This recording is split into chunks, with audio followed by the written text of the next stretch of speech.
Pepe, how are you, sir? How you doing, Mario? Man, I'm upset. I'm Apparently upset. You are in the middle of a marathon, Lisa told me. Yeah, but I'm upset, Pepe, at what's happening in Lebanon. Wow. Like the videos of them just demolishing the hospitals, the schools. Man, that is disgusting. That is disgusting. But we already, Mario, already know the whole planet, even in the southern Gobi Desert, people already know that. They see that on their phones every day. It's what they do. This is a killing machine. Well, Pepe, let's start with Iran. I just spoke to No better. Professor Pape. I prefer to talk about Iran. Yeah. Well, it wasn't that much better. No, the last two guests I had with Professor Pape and Colonel McGregor, and Professor Pape says we're stuck in the escalation ladder, and the escalation traps are, which I'm sure you've heard him talk about it before. No, He says, he's right. I saw one of his podcasts yesterday. He's absolutely right. It is an escalation ladder. Absolutely. And he thinks we're going to see a ground operation, Pepe. It's quite possible. Karg. We're not betting on anything, but all the signs that are literally in front of us point to the possibility after the ceasefire expires on next Wednesday, right? The possibility, I would say, of a mini ground invasion, and the number one candidate would be a Karg, because this is now, it has become an obsession among the people around the Secretary of Forever Wars and Steve Miller as well. It's going to be, obviously, it's going to be a disaster. And everybody can tell you and your audience, Colonel McGregor, Martianov, Pape, you name it. You name it. But we have a parallel kabuki being played, which is the so-called negotiations towards a possible Islamabad II. Munir and Arakshi and Kalibaf, it was very, very friendly. He was received as an old buddy in Tehran. And apparently he's going to the US tomorrow. He'll be in the US tomorrow. Theoretically, to relay to the White House what the Iranians told him face to face, Arakshi, and then especially Galibaf. But this is still a kabuki. We don't know the details. We don't know what the Iranians are proposed. If the Iranians were answering basically to the threats that Vance emitted in his last 3 minutes in Islamabad this weekend, or if this is a completely different story. So the fog of war, as we all know, is now it's intergalactic. So which narrative is more credible? What we don't see, which is the preparation for a possible ground war, or what we are seeing, which is this Pakistani, by the way, a very, very clever way of maneuvering a situation that's practically impossible from any point you look at it. But Munir especially is doing a very, very good job. And Munir is probably the only person on the planet, as we speak at the moment, who can pick up the phone and talk to Trump anytime he wants, and at the same time received as a brother in Tehran. So this is the real game being played now. It's fascinating to watch. But this doesn't mean that we are on a solid road towards the possibility of a second Islamabad. It's still very, very far away. Do you think Asim Munir, so Asim Munir is the leader, de facto leader of Pakistan? I've been covering Pakistan for a while. I've been critical of him because of Imran Khan. Me too, Mario. Come on. My best friends in Pakistan, they were advisors to Imran Khan. But of course, I applaud Asim Munir on foreign policy. That's my position. I criticize him on domestic policy. That's my position. I've been very vocal about it. I would say the whole of Pakistan criticized them all. Yeah, they don't have a domestic policy to start. Yeah, well, it's the democracy is just screwed. But that's a different story. Yeah, so Asim Munir, do you think he has what it takes in being able to get both sides? Because you said he can pick up the phone and call both sides. Do you think he Yes. has what it takes to be able to force concessions on both sides No, to no, no, find a way where Trump? he's not forcing concessions, Mario. He's playing the go-between.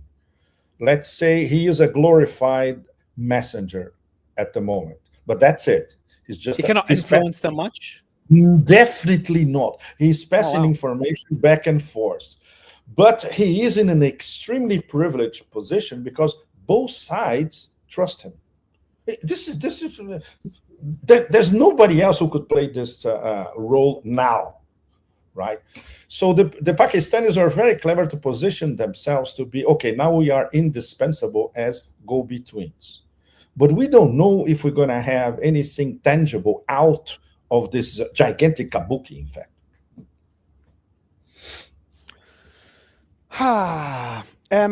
So let's look at I was just going through the latest developments earlier. I want to get your perspective on the Iranian sanctions. You know Iran extremely well. You've got the military advisor to the supreme leader. He said, we will by no means give in to our 10 conditions in the negotiations through a naval blockade. I absolutely do not agree with continuing a ceasefire. So he does not want a ceasefire. And I think it's the same one, or another advisor, but I think it's the same one, that said that he wants Iran to sink, the army to sink. There is threatened to sink U.S. ships and take hostages, and opposing any ceasefire extension. I think it's the same guy. So what is the sentiment like in Iran? I spoke to the professor yesterday. I keep forgetting his name. Sure. You probably know him. Not Marandi. Not Marandi. No, not Marandi. No, I've spoken to him. Fahad Izadi. Yeah. Fahad Izadi is great. From University of Tehran. He's very, very good. Yeah. Well, he told me he thinks there's a 60% in Iran. For them, this is again same as what Marandi told me after the 12-day war. He said, "Mario, this is a ceasefire. This is not an end to the war, and we're preparing for a continuation of the war." And he gave it a 60% chance. What's his mindset there? Yeah, no, that's it. Among the deciding players in the IRGC, and this is the military advisor to Ayatollah Mojtaba Khamenei. He is a former top commander of the IRGC, an old fox, very respected and respectable. So when he says something in public, that's it. This is the position of the leadership of the IRGC. Ooh. They have no illusions and they are ready to restart the war. And of course, their own conditions, their own demands, which we can extrapolate in a sense, but not so much. If they're saying that, is because Ayatollah Mojtaba Khamenei supports this position. They will never say something as incisive and incandescent like this without support from the leader.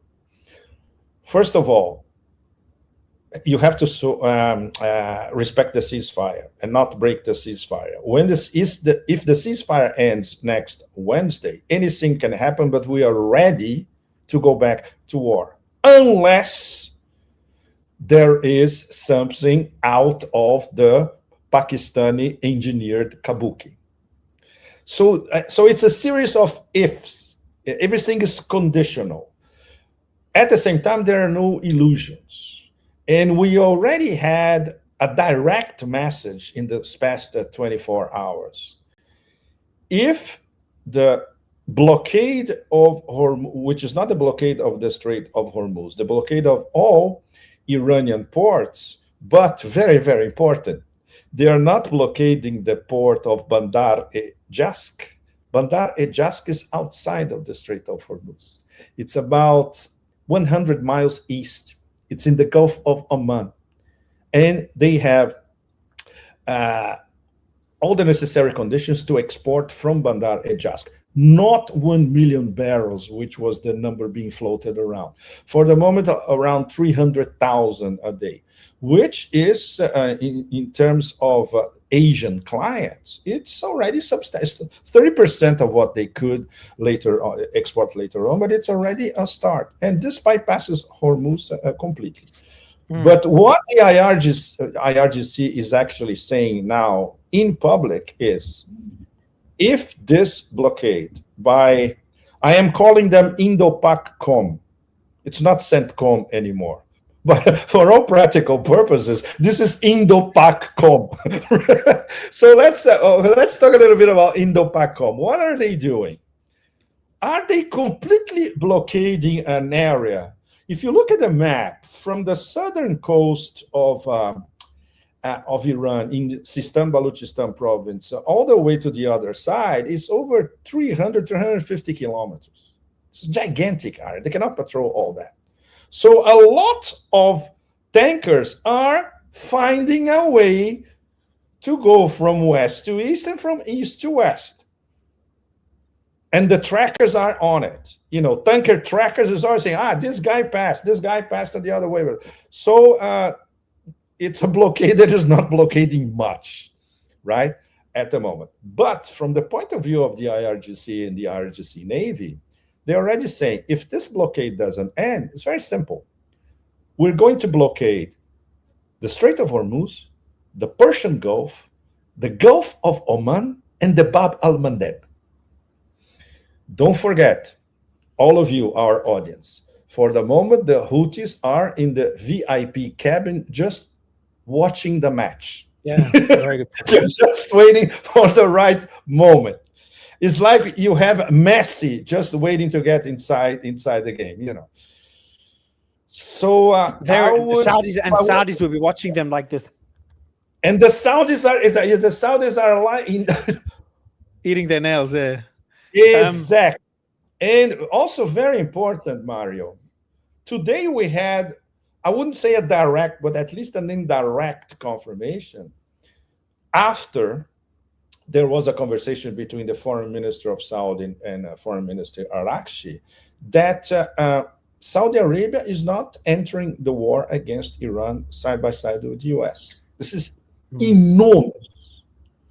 This is the absolute opposite of the Emirates, which for all practical purposes is at war against Iran. Who's losing infinitely more than the other under the current circumstances? The UAE compared to Saudi. The Saudis have a lot of leeway. They still have the east-west pipeline. They're still exporting from Yanbu, the port of Yanbu, especially for their Asian customers, China included, but other Asian customers. And they are part, don't forget, very important, they were part of the original four Muslims of the apocalypse. No, that would be a little too much. The four Muslims who met in Islamabad before the second meeting and before the ceasefire. And then the foreign minister of Pakistan went to China to talk to Wang Yi, etc. It was Saudi Arabia, Turkey, Egypt, and Pakistan. So Saudi Arabia is, even if I would say in a more discreet position, they are part of this Muslim conglomerate who's trying to find some sort of agreement. It's the complete... Is that agreement with Iran, you mean? Agreement with Iran. So you're talking they formed like an alliance or a group of countries that are trying to form a better relationship with Iran, or that alliance to deter Iranian growth? What is Saudi's position with Egypt? Exactly. It's not... okay, being very, very diplomatic, they are trying to find some accommodation with Iran at the moment, but they still don't know what's going to happen long term. That's another story. So but they have no choice because they have the Houthis. They have no choice because they are in the theater of war. Absolutely correct. Does this imply that the GCC is dead? If we want to be really, really radical, yes. For all practical purposes, the GCC is already... But why, Pepe? Why wouldn't the UAE join that alliance? The UAE is in a very vulnerable position as well. Now, I understand you've been very critical of their foreign policy. Much more fun. Yeah, so wouldn't they change their position as well after this war? Can they revisit and say, look, we have to... The balance of power is shifting in the region after this war. The only way forward, especially because they pride themselves on stability and security, the only way forward is to, similar to Saudi, find a way to get closer to Iran and maybe form some sort of pact or alliance. Mario, I'm going to say something that could get me killed, but I'm going to say it anyway because I'm an independent analyst. Try to explain this to the gangster MBZ. Impossible. Did you see his son, the way he went to Beijing? He had a meeting with Xi Jinping. He was lecturing Wang Yi and Xi Jinping in Beijing. Who does that kind of stuff? Only self-entitled pricks. Of course, he's the son of MBZ. He's not a realist. And he's not defending the interests of the Emirates doing that. Oh, the Chinese were very, very, it's very hard to see the Chinese pissed at this ultra high level diplomatic. They've also made the right decision to make the UAE. They're probably the most successful story of a country in the Gulf pivoting away from oil, at least thus far. So I think pragmatism, I don't know them personally, obviously, but pragmatism could eventually prevail as well. Is that a possibility in your mind? Well, we would like to be optimists on this. I'm always an optimist. That's why I'm always wrong, Pepe. Yeah, that's me too. I'm still an old hippie romantic in my heart. But we have to be realists at the same time. The Dubai business model is dead. So half of that, I'm not even talking about the other Emirates, because the other Emirates are not even playing this game. They are distancing themselves from Dubai and Abu Dhabi. So you never hear anything about Sharjah, for instance. Sharjah is just observing what's going on. But Dubai, Abu Dhabi is a completely different story. So half of it is collapsing. Everything about Dubai, the whole Dubai dream is totally collapsed. Abu Dhabi is different because of the oil. But if they continue to align themselves with the US, from the Iranian IRGC point of view, wow. It's a highway to hell for them. It's guaranteed. So that visit so I didn't know who, I knew someone from the UAE did visit China. I don't know who it was. I don't know the details of it. The son of the president. So doesn't that show an approach of pragmatism as well? So they are building, that indicates they're not moving away from the US, but moving away from the US, diversifying their security. And moving to China means moving closer to Iran. Iran and China are one. So doesn't that indicate maybe a path to being somewhere in the middle? Mario, they don't see it this way. They went there to... Do you know what this guy was telling Xi Jinping during the audience? Which is completely absurd. He was trying to force the Chinese to abandon their strategic partnership with Iran. You cannot tell the Chinese, especially in their seat of power in Beijing, who they have to associate with. So obviously they got a reprimand from Wang Yi and from Xi Jinping as well, directly. Go back to your whatever in the middle of the desert and tell your father to behave. They treating him like a punk, So this is completely absurd. Why send a guy in a very, very touchy diplomatic mission like that when you're trying to lecture your host? So what about the rest? It's completely absurd. I was trying to keep my judgment. Okay, let's see what they're going to do when they get to Beijing. When you see what they had, a golden opportunity to sway China and to explain their predicament to Xi Jinping himself. Come on. And they do it. What about, so can I give you the other perspective? You've got that letter from Al Habtoor, who doesn't represent the royal family, but is close to them as well, the billionaire. Very close. He was probably the most scathing letter by anyone, and even more than the Qataris, against Trump and Israel. He blamed Trump for the war. He blamed Israel for the war. He went off at Lindsey Graham. So I feel, if I had to guess, I think that applies to the entire Gulf. I think, and to a different extent, I think the entire Gulf is in a position now where the feeling of the kind of the belief of having a security umbrella called the United States has not been demolished completely, but it's very different. It's been perceived very differently to how it was perceived before this war. And I'm in the belief that they will all, in one form or another, do one of two things. form. So a lot of people are talking of a Gulf alliance. I'm sure you've heard people talk about this as a way to deter against Iranian growth. Another one would be rapprochement with Iran as a way to deter Israeli aggression and growth, because there's going to be a big balance of power shift from the Israel to Iran. Either way, the whole region is going to change. And I think what it will depend on is probably a very good question for you, Robert, because no one, Pepe, no one knows the answer. And everyone's asking me like I know the answer and I have no freaking clue. I think it's Mujtaba that will be making most of the decisions on many of those things, including Iranian Gulf relations, Iranian foreign policy, whether they're going to continue having their network of proxies or allies, whatever term you want to use. Like what's going to happen in Lebanon is up to Mujtaba, more than Netanyahu, more than Trump, more than President On.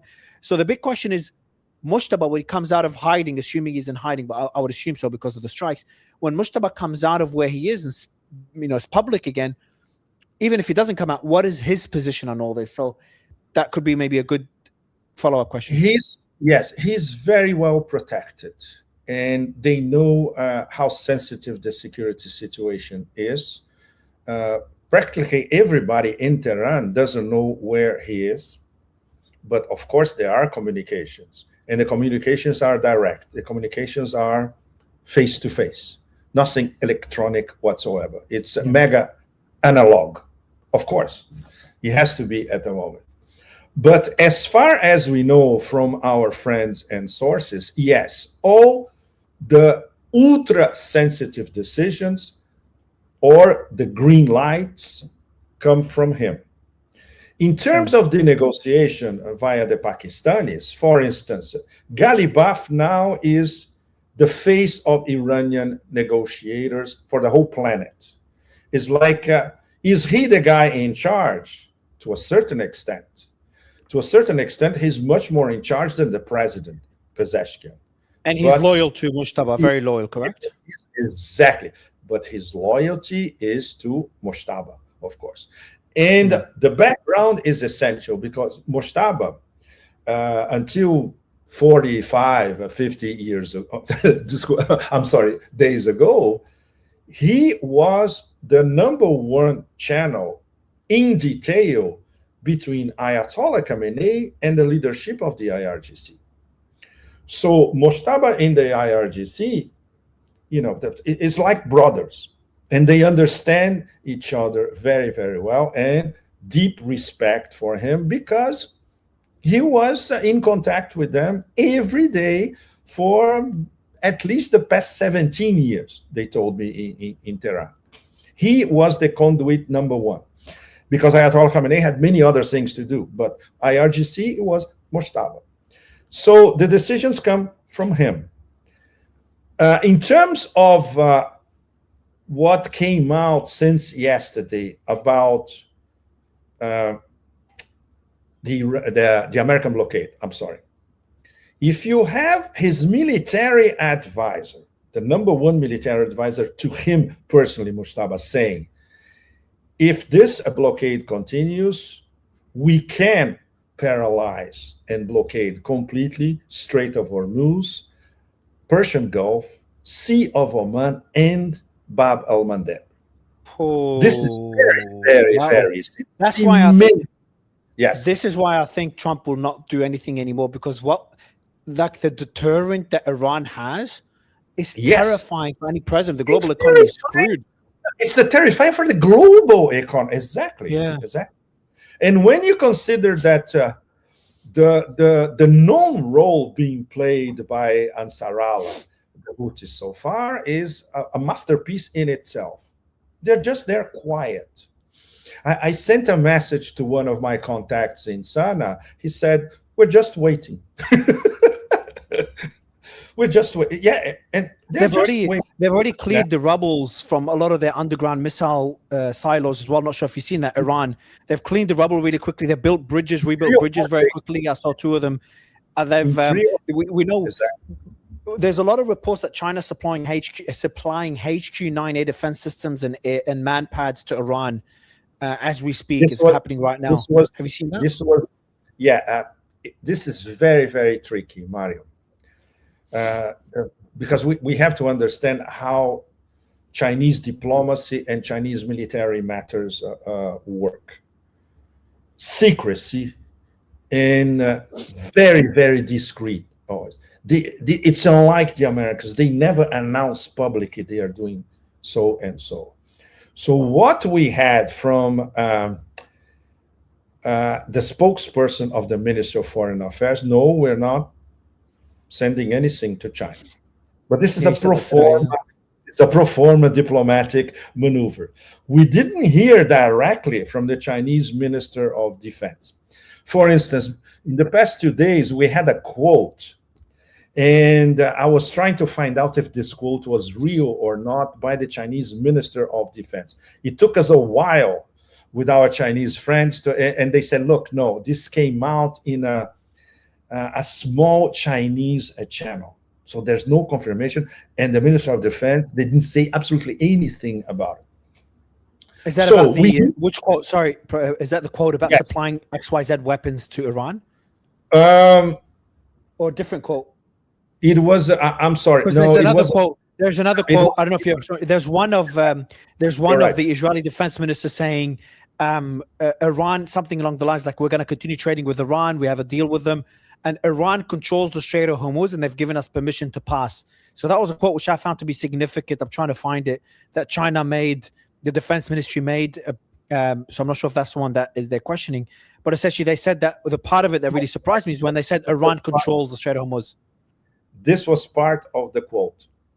But apparently, this particular quote we're after was not a real quote. But basically, what the Minister of Foreign Relations is saying, yes, we have to respect what's going on, and we are in favor of opening the Strait of Hormuz. So this is directed not only to the Iranians, but also to the Americans. It's directed to both sides. And this is how the Minister of Foreign Relations plays. You know, it's very ambiguous. It's very vague. It's very ambiguous. And they will never get into details, for instance, that Iran is using the Beidou satellite system, for instance. You never. That was my next question. That was my next question. Directly in the Chinese media, because this has to come from the top. Yeah. So if, for instance, the Xinhua news agency publishes, this means that the top authorized that. If nobody is talking about it, it's because nobody has been authorized to publish anything like that. So the way media works in China is it's very complex. So you have to go through former PLA top people. Some of them retired. Some of them, for instance, one of my best friends, he's an ex-PLA colonel. But when we met in Beijing a few months ago, for instance, we had an off-the-record lunch. And because we trust each other, I told him, look, everything you tell me here, I won't publish. And he said, okay, I trust you. But he didn't tell me everything, of course. This is what they can talk about with foreigners, even people that they trust.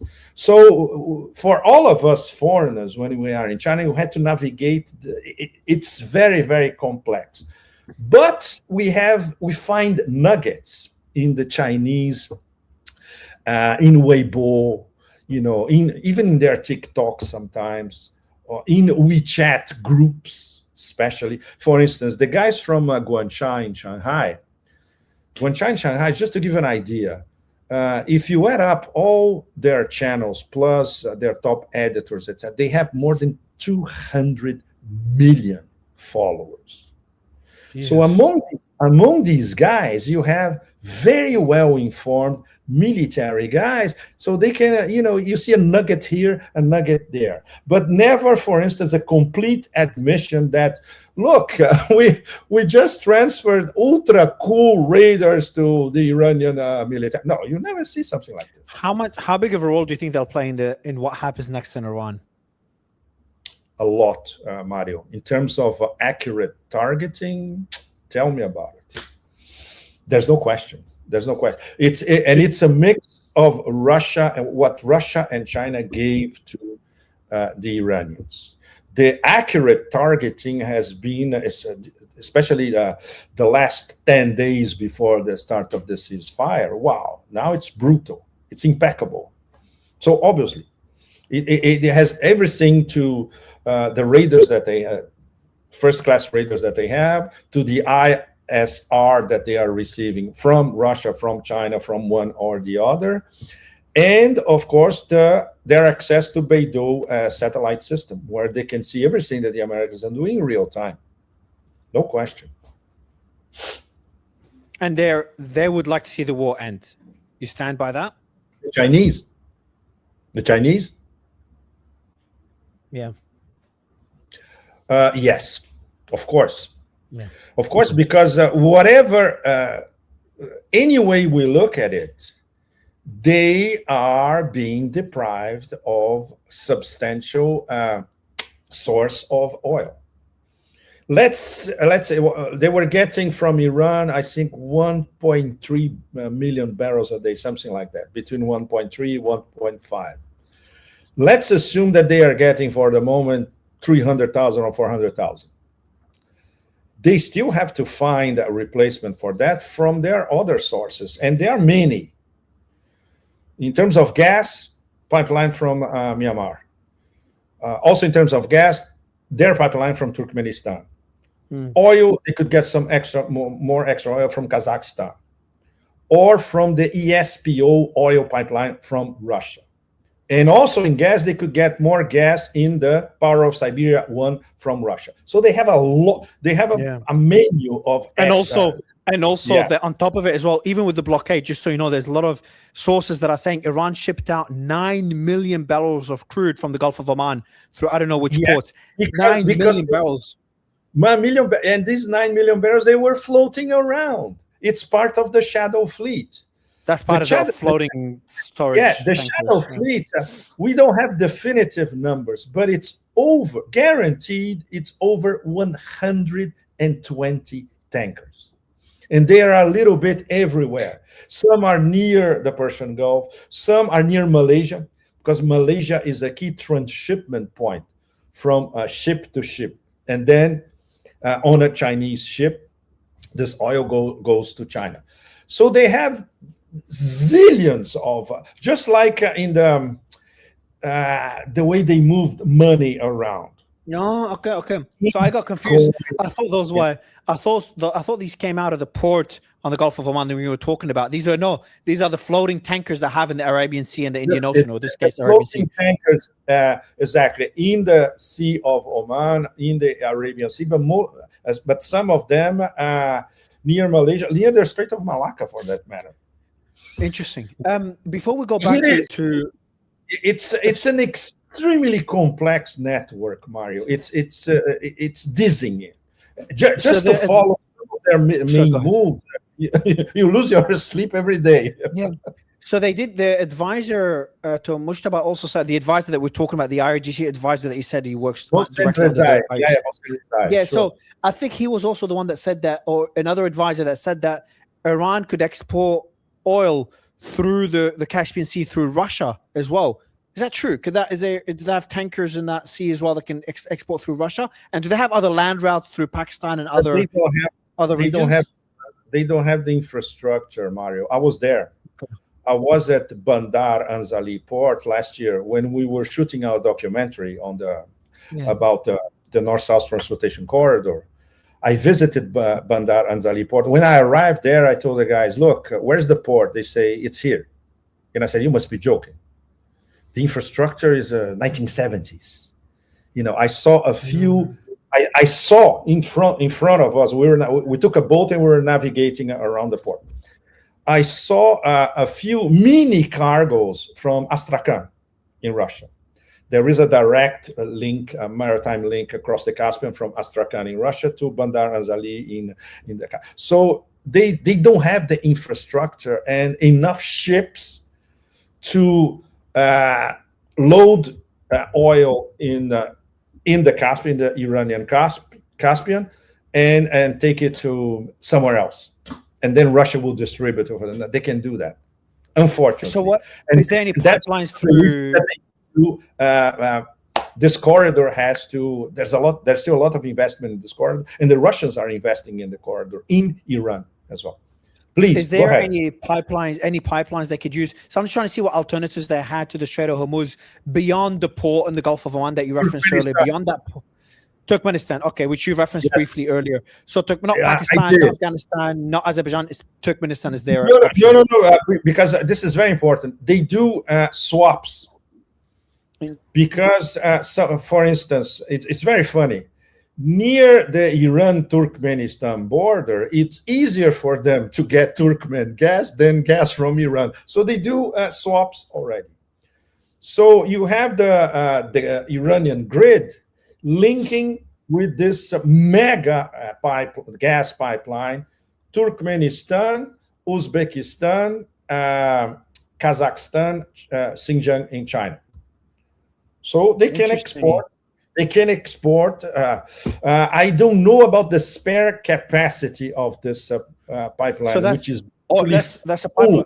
Oh, yeah. Okay. It's So that oil pipeline is like an alternative to the Strait, but it's yes, we don't know the capacity. Yes, Gas. It's a gas pipeline. China, What about oil? For China, it doesn't matter, Mario. Oil, gas, no problem. As long as they get the energy coming, it's cool. So they have many other options. And once again, this port, Bandar Jask, in the Gulf of Oman, they could maybe raise their export capacity little by little from 300,000 to 400,000. And maybe in a few months, they can get to 700,000, 800,000. That's already enormous compared to the 1.3 million that China used to get every month directly from Iran. The Chinese are not worried. When we talk to the Chinese, they say, look, our reserves can last, depending on how we use them, until September. No problem at all. And of course, they have all these plan B, C, D, etc., all across Eurasia. Yeah. I think China's a lot more prepared for this. I'm worried. I'm just wondering about Iran, yes, whether they can sustain the Strait of Hormuz closure, because the wells will be full and they have to shut it down if they can't export them. India is not, Mario. India, they depend on India's screwed. India and Pakistan. That's why Hassan Munir is up in arms. Yeah. Exactly. India, if I remember correctly, they have less than a month of reserve. I think it's 20 days or something. It's nothing. They are desperate. They depend on Russian oil now. And of course, and they depend, of course, of what they import from the Persian Gulf. And ships to India through the toll booths, they were passing through until the start of the blockade. Paying, very important, paying in yuan to SIPs. So what happens to Iran's capacity, though? So I understand Asian countries are screwed a lot more than China, especially Japan, South Korea, even Pakistan. That's why Hassan Munir needs this. And he's not only doing it as a favor. But what about Iran's capacity to export? Because you said the port, the Gulf of Oman, the capacity is limited, and the wells are going to be full. Remember how we talked in the Gulf, when the capacity is shut, the wells will have to be shut because they can't keep, getting oil out. And when the wells are shut, to restart them will be very expensive, very time consuming. Isn't Iran in a similar position where they might be in a tricky position soon with the blockade? Well, this plays, I would say that this plays very strongly in what we learn from the past 24 hours, that if the blockade, if the US does not disconnect this blockade, they will paralyze everything. This is a direct threat. Because of course they know that they know that it's very, very complicated, and it depends of some tankers, Chinese-owned tankers, or tankers from the Iranian shadow fleet dribbling across the American barrier. Apparently, it's happening. If you look at tanker trackers, somebody is passing through, anytime, but not enough. The volume is obviously not enough. So this is a question now: who blinks first? That's where we're at. Once again, is who blinks first? No question about that. The Iranians they're basically saying directly, we're not going to blink. That's it. In fact, this is an ultimatum to the US. Okay, Very you're emboldened, very empowered. after all, this is an act of war. Whatever you say about it, this blockade is an act of war, period. So that's it. Okay, you want to continue with that? All right, so this is our response. Then it's blocked for everybody. And it's blocked for the global economy, not only for the unfriendly nations, right? It's the next few days are, wow. It's a real cliffhanger. Until the end, it's Wednesday, nah? The end of the ceasefire. I think so, yeah. I think so. Yeah, Wednesday. They're talking about an extension. The Iranians already said no. Exactly. The Americans asked for a 2-week extension. The Iranians interpreted this, they need more time to reposition and to get more weapons. So they said no. So who can bridge this gap? From a diplomatic angle, the Pakistanis are trying. But from the geoeconomic military angle, there's nobody to bridge the gap.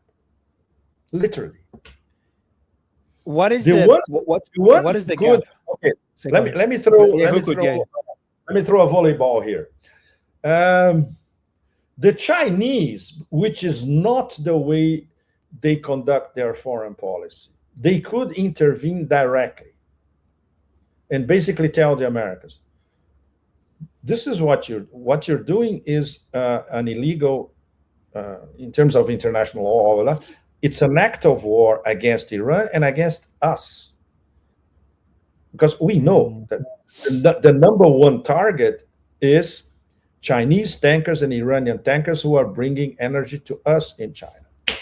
So are you ready to enter the fight against us? And then the Americans will blink. This will be the only way. Yeah, and we know it's not going to happen. We know it's not going to happen. Wouldn't another blink be the closure, as we said, of the various other straits, like the Bab el-Mandeb Straits, closure of all other routes by Iran? That would force Trump to blink as soon as they start indicating they're going to close the Bab el-Mandeb Strait and strike the pipeline in Saudi. That would just screw the global market. So that would be one other alternative. But on China, there's another theory that this is all about China from the beginning. And this blockade right now is a way to strangle China. What do you think of that? Is that all a Cold War against China right now, or a proxy war? Mario, this is not a theory. This is the purpose of this whole geopolitical play. Starting with Venezuela, moving to Iran, moving to the Strait of Malacca, this very, very dodgy deal between the Ministry of Defense in Jakarta, the Ministry of Defense of Indonesia, with the Secretary of Forever Wars in Washington. This is immensely dodgy. I haven't had time yet to check with Jakarta. Okay, what the hell are you doing? And you are a BRICS member. So this is something that many of us will have to investigate in the next few days and weeks. I've said this from the get-go. This is all about the control of the Strait of Hormuz against China. Of course. And this is all about controlling the sources of energy going to China, force them to remain within the petrodollar. And if they don't, we go there and devastate you and kill you, which is... So, but Pepe, that's on that theory then. So if that theory is accurate, that increases the likelihood, which is, by the way, a theory I believe. I think it's more about China than Israel or about nuclear weapons and all that. If that theory is true, that means the objective has not been achieved. And if the objective is not achieved, that means unless the blockade is part of that mission, the blockade obviously can't remain there forever, but it's part of a strategy to have some influence, whether through military means, through a blockade, something to give the US control of the Strait of Hormuz and give them leverage over China, because China has the rare earth, has leverage over the US. But if that's true, that's a bad thing when it comes to peace, because the objective, as we said, has not been achieved. The objective is not peace, Mario. And that's why all of us should be terrified. The objective is protect the assets of the empire and the reserve currency, which belongs to the empire. And anybody that goes against this arrangement, that's it. It's highway to hell. It's what happened first with Iraq, with Libya, etc. Afghanistan, no, they didn't have oil. That was different. That was control of Eurasia, influence across Eurasia. But in the case of the most important, the holy grail of the whole thing, which is the Strait of Hormuz, that's it. The Strait of Hormuz has to be controlled by us, Americans, and everything has to be dealt with in petrodollars. At the moment, they don't have the Strait of Hormuz, and we already have the petro yuan in action. So no wonder they are like scurrying cockroaches. They are desperate. What are they going to do? Bomb Iran to the Stone Ages? It's not going to solve anything because they still won't fold. They proved again and again. So they are moving around. They arrived at the Strait of Malacca for all practical purposes. If the Indonesians are stupid enough, I hope not. I love Indonesia. I work in Indonesia a lot. But they can be they're ruling. In fact, Prabowo is an old general. He was very close to Suharto. So there's not much difference, If they make this decision to give overflight rights to the Americans in Indonesia in the Strait of Malacca, from the Chinese point of view, can you tell me more? What is that partnership? So for everyone listening, the Strait of Malacca is the most important energy chokehold for China. A lot of what comes out of the Strait of Hormuz goes through the Strait of Malacca. And a lot of countries share borders with it, including Indonesia. And now there is a pact between the US and Indonesia, which I would love you to explain. We don't know the details. It's something that I need to find time to read the whole thing, in fact, and see what's in this military pact, how deep it is. And for instance, I already saw that the Minister of Foreign Relations in Jakarta told their own Ministry of Defense, you cannot do this. We are essentially a non-aligned nation, and we are a BRICS member. We cannot do this because this will go against one of the BRICS founders. Yeah, everybody knows that. So we still need to see the letter of the new military agreement. That's number one. But it was not an accident that in the middle of the whole Strait of Hormuz kabuki, we see the Secretary of War signing this with the Ministry of Defense from Indonesia. This was the Americans sending another message. Look, we're going after you in the Strait of Malacca. A message to the Chinese. And why all that is happening now, Mario? Don't forget, what's going to happen on May 14? The meeting. Donald Trump arrives in Beijing. Yeah. So everything that you're seeing now is all roads lead to that meeting. Trump amassing cards is going to arrive in Beijing with all his cards and say, look at all my cards. What are you going to give? To counter the rare earth card by China, their biggest card. Yes, is that enforce China to do something about rare earth. But that's the problem with these people, because they are so pedestrian. They don't know how the world works. They don't know about codes in Asia. They don't know about saving face. They don't know about Chinese culture. Nothing. You cannot pressure China to do something like this. It's out of the question. But this is the way they're acting. All of that is extra means to pressure China, and they have less than a month. In fact, 1 month. Now today is 6. Yeah, in 1 month, Donald Trump is in Beijing with all those cards, forcing the Chinese to bend to his will. It's not going to happen. Forget it. As the last topic, Pepe, to briefly cover is Lebanon. What do you think is going to happen there? That's more heartbreaking for me. I'm a lot less optimistic. It's very messy. The devastation in southern Lebanon is, they're eliminating whole villages. Yeah. Literally, You look at the village how it was, and you look at the map now. They're gone. When I was in Lebanon last year, we went to 2 villages in 2 parts of the border, different parts of the border. 2 villages that were destroyed by the Israelis. One of them after a ceasefire, and another one during fighting, and then they came back and destroyed what was not destroyed during the fight. You have to see something like this in front of you. It's really apocalyptic. There's nothing left standing, really, and they are reproducing. Insane. Yes, exactly. We've seen, all of us. We've seen the videos, but still, Hezbollah is resisting, and they are kicking their asses whenever there is a face-to-face encounter, because Hezbollah, they know how to fight face-to-face, real. It's not about killing women and children. They know how to really fight. So they're kicking their asses big time. But Hezbollah, they don't have enough firepower and enough manpower, because the Israelis are throwing everything into this offensive. They want to devastate southern Lebanon all the way to the Litani River. This is the plan. And this was always the plan.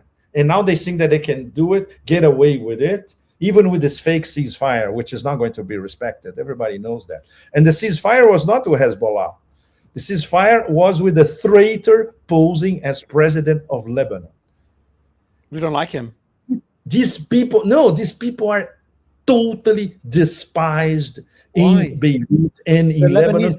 He's a general. He's ex-military. The Lebanese army is the most loved institution, more than Hezbollah in Lebanon. It doesn't matter, Mario. They are despised because they are seen as traitors. That they are giving. Right. They are giving. This is how can I put it? The Beirut street. Let's put it this way. And everywhere, not only the southern part of Beirut, which is essentially most of it Shiite, but if you go to the Corniche, where you see a lot of Sunnis, a lot of Christians, wealthy Sunnis, wealthy Christians, these people are giving almost 30% of Lebanon to the Zionists. This is the interpretation, the real popular interpretation of what's going on. So what is so Lebanon is a very tricky position, because I'm appalled by what Israel is doing. I think it's a war crime, and I think what they're doing in South Lebanon is what they're doing to Gaza. But at the same time, Hezbollah is giving them justification to attack. I'm not talking going back 40 years. I'm talking Hezbollah now.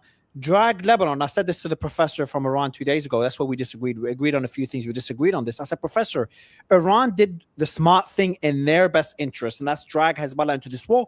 And they have the right to. They've funded Hezbollah militarily for decades, and they have the right to request Hezbollah to support them when needed, because Iran supported Hezbollah when they needed. Iran is the reason Hezbollah is more powerful than the military.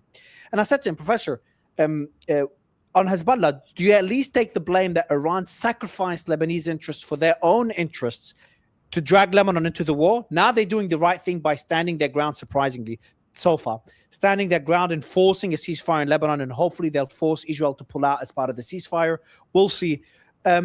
And then I asked him, what is the solution to the Hezbollah issue? If Israel either pulls out of South Lebanon or guarantees, someone offers a guarantee, the US, the French, someone offers guarantees that Israel will pull out of South Lebanon, should Hezbollah merge into the Lebanese military? He hesitated, but he said, Mario, it's up to the Lebanese. But if they think this is the right solution, then sure, they should merge. But as long as there's a deterrent to Israeli aggression, which means, and I agree, there should be a rearmament to some extent of the Lebanese military, because Israel cannot be trusted. And I agree with him 100% there. Israel cannot be trusted. So my question to you, Pepe, is it is a very tricky position, because I'm in the middle. I want Hezbollah to go, I think, or merge with the Lebanese military. I want Hezbollah to merge with the Lebanese military. So then it's under one institution, answers to one party, and that's the Lebanese government, which represents the Lebanese people, and not the US, Israel, Saudi, Iran, no other country. But at the same time, what is to ensure that Israel pulls out of South Lebanon and does not annex the territory as they did in Palestine? Because I'm starting to get very doubtful of their intentions. What's the solution for Lebanon? It's even people that are critical of Hezbollah, they're like, on one side, we want Hezbollah to disarm. They blame them for this. The favorability rating of Hezbollah has dropped significantly since October 7th, because they see Hezbollah dragging Lebanon into this war. But at the same time, when Katz makes a statement about people in Lebanon not coming back to the south and demolishes villages, people are like, yeah, but we also need Hezbollah to deter Israel from annexing Lebanese territory. So it's a tricky position to be in. That I feel like Lebanon is a pawn between those superpowers. I just don't know what the solution you think should be. There is no solution in Lebanon, unfortunately. Very realistic. Yeah, very literally told me realistic. that same thing.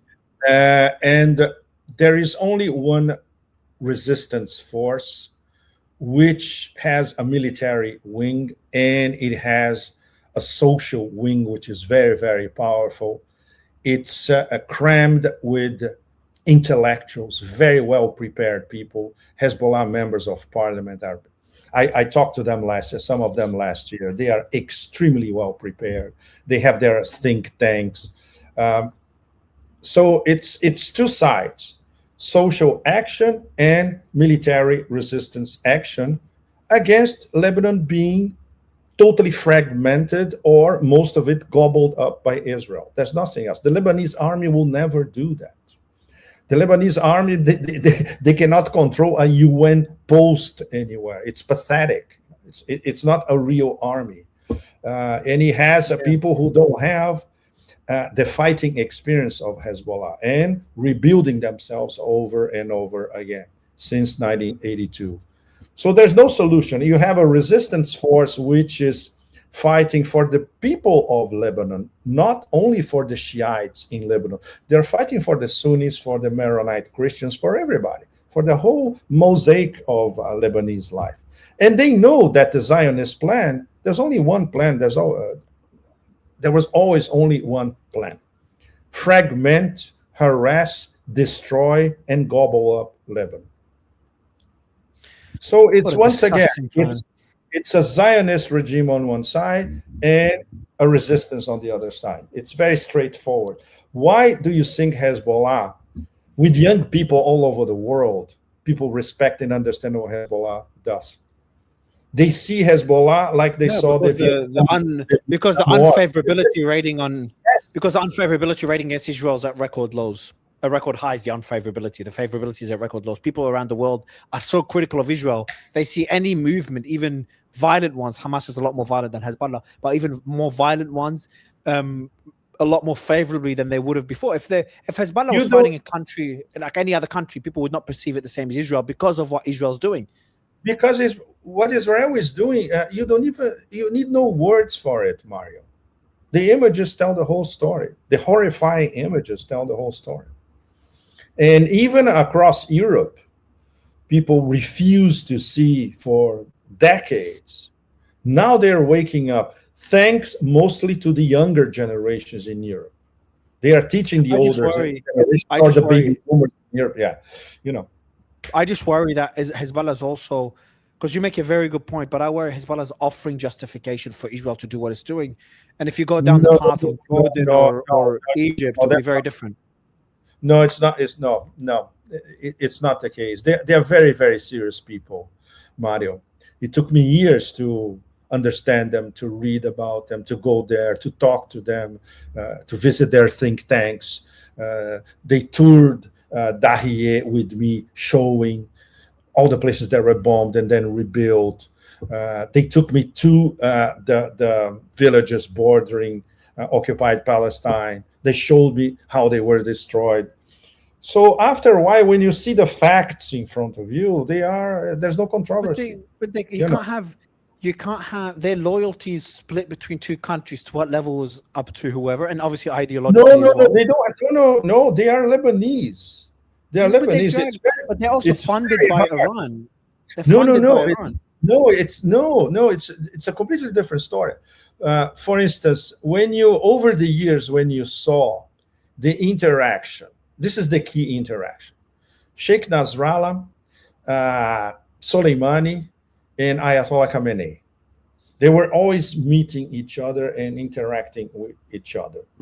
There was always the key matter of mutual respect, and mutual respect coming from two different nations, sovereign nations. So they respect their interconnected sovereignty.